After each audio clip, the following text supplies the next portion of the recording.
පහුගිය අප්‍රේල් 21 වෙනිදා පාස්කු බෝම්බය පුපුරලා අවුරුදු 7ක් අපි සමරනවා. මේ අවුරුදු 7කට පස්සේ හරිම අරුමජනක ඛේදනීය තත්වයක් තමයි පාස්කු වින්දිතයන්ගේ ඉරණම හැටියට අපිට දකින්න පුළුවන් වෙලා තියෙන්නේ. ඉතින් මේදී අපිට ස්වර්ණමය අවස්ථාවක් ලැබුණා. මේ පාස්කු බෝම්බය පුපුරපු අවස්ථාවේ තවදුරටත් එවැනි දෙයක් ශ්‍රී ලංකාවේ සිදු නොවෙන්න ලෝකයේ පුරාම අද මේ ඉස්ලාම් ආගමික අන්තවාදයේ විසින් රාජ්‍යයන් නගර අත්පත් කරගන්නමින් සිටිනවා. යුරෝපය ගැන කතා කරගත්තොත් යුරෝපයේ හර පද්ධතිය අද ඉස්ලාම්කරණය වෙලා ඒ වටිනාකම් දියාරු කරලා රස්තබියෙන් සමස්ත යුරෝපයම වෙලා ගන්න සලස්වලා තිබෙන මෙවැනි මොහොතක මම හිතනවා ශ්‍රී ලංකාවේ අපි කල්පනා කරලා බලන්න අවශ්‍යයි. අපේ අනාගතය කොයි වගේද තවත් අවුරුදු 7කට පස්සේ කියලා. පාස්කු බෝම්බේන අවුරුදු 7යි. තව අවුරුදු 7කට පස්සේ අපේ රටේ මොනවා වෙයිද? අද වර්තමාන තත්ත්වය මොකක්ද කියන එක. මොකද සහරාම් හසීන්ලා මැරුණට ඒගොල්ලන්ගේ මතවාදය මැරුණේ නැහැ. ඒ නිසා මේ පාස්කු බෝම්බේදී අපිට අවස්ථාවක් තිබුණා අපේ රට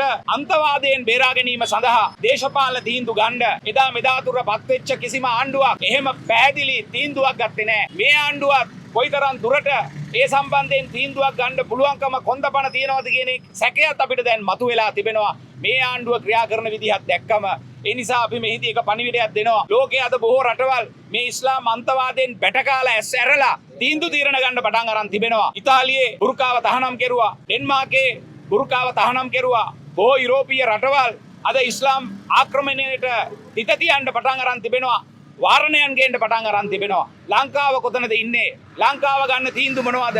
විශේෂයෙන් මෙහිදී මතක් කරනවා මද්‍රසා පාසල් අපි නියාමනය කරනවද? මුස්ලිම් පල්ලි ඇතුලේ මොනවද වෙන්නේ කියන එක අපි නියාමනය කරනවද? මේවට එන ආධාර අරමුදල් කොහෙන් දෙන්නේ?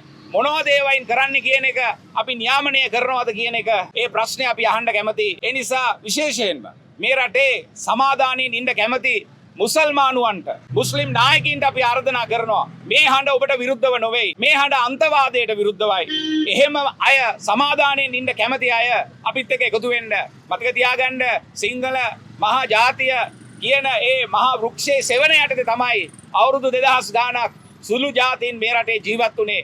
තව දුරටත් ඒ සුළු ජාතීන්ට මේ රටේ මහජාතිය සමග සමාදානයෙන් ජීවත් වෙන්න නම් සිංහල ජනතාව ඒගොල්ලන්ගේ අයිතිවාසිකම් මහජාතිය අයිතිවාසිකම් බුද්ධාගම මෙවැනි දේවල් රැකෙන්න අවශ්‍යයි. ඒ නිසා අපි මෙහිදී මතක් කරනවා මේක අවස්ථාවක් කරගන්න මේ රටේ මුස්ලිම් නායකින්ට කරුණා කරලා අපිත් එක්ක එකතු වෙන්න.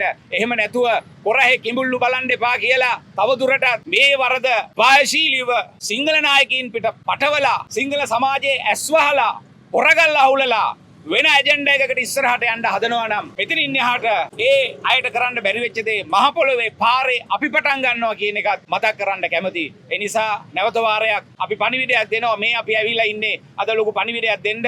ඒ තමයි මේ රටේ මිලියන 22ක් වන මහ ජනතාව බහුතරයක් හිටගෙන ඉන්නේ ත්‍රස්තවාදය සමග නොවේ. මේ රටේ බහුතරයක් මිනිස්සු හිටගෙන ඉන්නේ ඇමරිකාව ත්‍රස්තවාදයට එරෙහිව කරන මේ යුද්ධය සමගයි.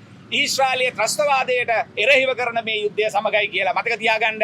කවුරු කොහොම කිව්වා සමහර අය කියනවා ඉරානයෙන් අපිට උදව් කළාලු. මොනවද උදව්? තෙල් දුන්නලු. උමායෝ හැදුවලු. උමායෝට ගිය ඩොලර් 500න් 450ක් ගෙව්වේ අපි කියලා. ඒ සමහර මුග්ධ මිනිස්සුන්ට මතක නැහැ. ඒ වගේම තමයි ඊශ්‍රායලයට මේ කරන චෝදනාවන්. ඊශ්‍රායලයේ තමයි අපිට LTT ත්‍රස්තවාදයේ ජය ගන්න උදව් කළේ. මේ ඉස්ලාම් ආගමික අන්තවාදයේ ජය ගන්නත් ඊශ්‍රායලය අපිට උදව් කරයි කියන සහතිකය සහ බලාපොරොත්තුවත් අපේ මේ අවස්ථාවේ තිබෙනවා. ඉරානයේ තෙල් විතරක් නෙමෙයි මිත්‍රවරුනි උඩු නැව්වලත් අපිට උදව් කරලා තියෙනවා කියන එක අපි මෙහිදී මතක් කරන්න කැමතියි. ඒ නිසා ත්‍රස්තවාදී රාජ්‍යයන් සමග කඳවුරු බැඳගත්ත කවුරුත් මේ ලෝකේ හරියමන් ගමනක් ගිහිල්ලා නැහැ. නමුත් යුරෝපය ඇමරිකාව කල්පනා කරලා බලන්න ජපානයේ දෙවෙනි ලෝක යුද්ධයෙන් පස්සේ බටහිර සමග හිටගත්තේ. ඒ නිසා තමයි අද මෙවැනි ඉරණමක් ජපානයට අයිති වෙලා තියෙන්නේ. අපි තවදුරටත් මේ වගේ බංකොලොත් ත්‍රස්තවාදී එළුබෙට්ටක්වත් පැකට් කරලා අපිට එවන්නේ නැති රටවල් සමග හිට ගන්නවා කියන්නේ අපේ අනාගතය කොයි වගේද කියලා අපිට දැන්ම දැනගන්න පුළුවන් වෙනවා. ඒ නිසා අපි ආරාධනා කරනවා හිටගම්මු මේ බලවේග සමග